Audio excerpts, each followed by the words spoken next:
Barely weeks after a certain article claimed that Rohit Sharma was outdoing all previous captains of Indian cricket, India lost their first home series in 12 years and their fourth home test in the past 18 months. The debate around captaincy legacy, who did the better job, who was the better captain, who led better, was all over social media. You couldn't miss it.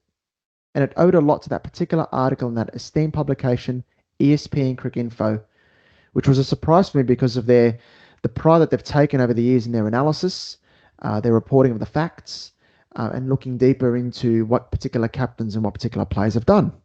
Now, look, in this day and age, you're going to get articles that drive a lot of clicks and reactions on the social media front. So if you can drive that, then fair play to you. But the truth of the matter is that such a statement around Rohit as captain came too early. He had captained 18 tests at that point.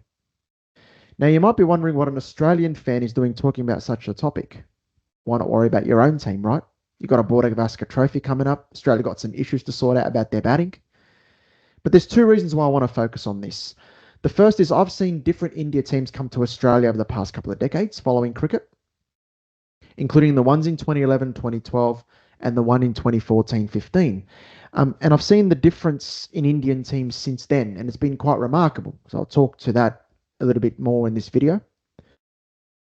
But secondly, and more importantly, I think it's the views that can seep into the cricketing community where we favour recency bias and even emotion in our thinking rather than looking at the facts and trying to be a little bit more analytical in our thinking.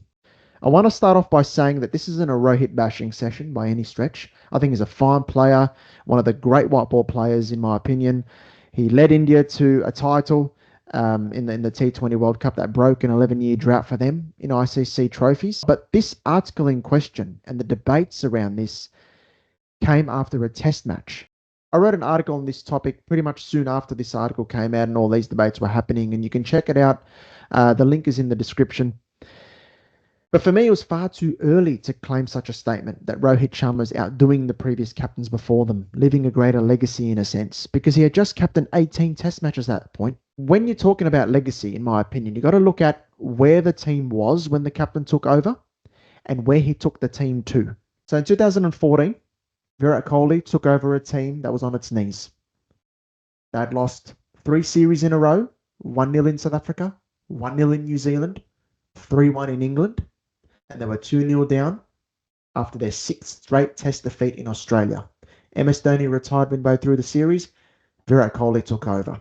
They had also lost 8 consecutive tests away to England and Australia in 2011-2012. Now, when India were touring, for me personally as an Australian fan, I wasn't too afraid of the Indian bowling attack when they came here to Australia in the early to mid 2010s. Neither were England, neither were South Africa, neither were New Zealand.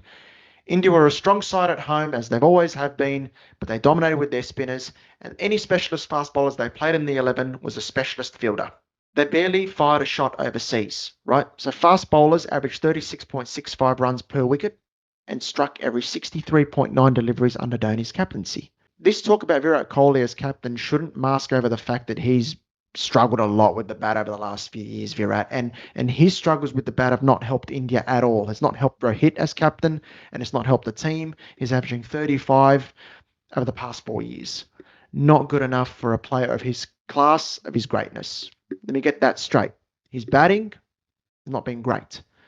But we're talking here about captaincy. We're talking here about legacy. Virat Kohli took over a team that's on its knees, struggling for any sort of bowling penetration. Rohit Sharma took over a side sprinkled with magnificent bowling prowess and talent. He took over a team that was top of the world. He took over a team that was dominant at home, winning and competing away from home, and reaching World Test Championship finals already. Now, your main management skills as a captain and your on-field tactics must be sharp to get the best out of your team. And I think even that, Rohit was doing a good job of that in his early days as captain.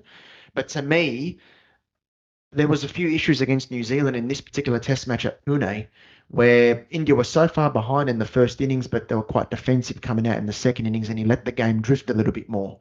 I felt under Virat, India never really let the game drift as much, but they were always on it, and Virat Kohli to get the team fired up. Now, Kohli, after making an immediate impression as skipper in Australia in 2014-15, he went on to captain 68 test matches, the most of any player from India, His win percentage of 58.82 is only behind Steve Waugh, and it's only behind Ricky Ponting among players who have led their team in at least 25 test matches. But what was more impressive was the drive, what was driving India to this success. It was a focus on fitness and fast bowling. The numbers show it. And India won more games and series overseas, including, unfortunately for me, in Australia in 2018-19.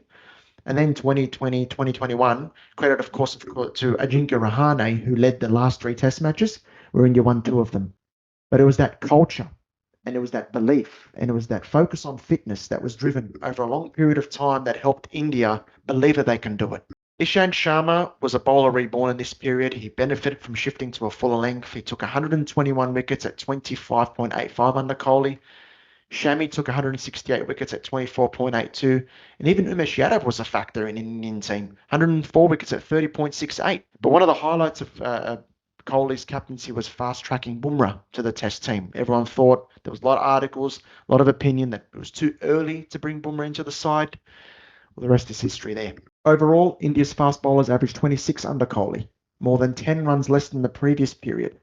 The strike rate of 51.3 was more than 12 points better in this period. India took 20 wickets in a test 28 times, including 13 overseas. These are great numbers. The next captain's got to do quite a bit to match that legacy, in my opinion. Quite a bit. And it takes more than just 20 tests now, with 4 of them being lost. Now, I said previously that Rohit Sharma can potentially go past Virat Kohli in terms of a legacy as captain, if he goes and wins in Australia, wins in England, etc. But the fact he's lost 4 tests in 18 months and the tactics have been a bit questionable, Bengaluru and Pune in this series, just goes to show that it doesn't pay to jump the gun. As an Australian fan, I think all India fans should be so appreciative of what Kohli did for their team, and then hope that Rohit can do similar. But to start claiming after a test match that one is outdoing the other in terms of legacy, far too soon.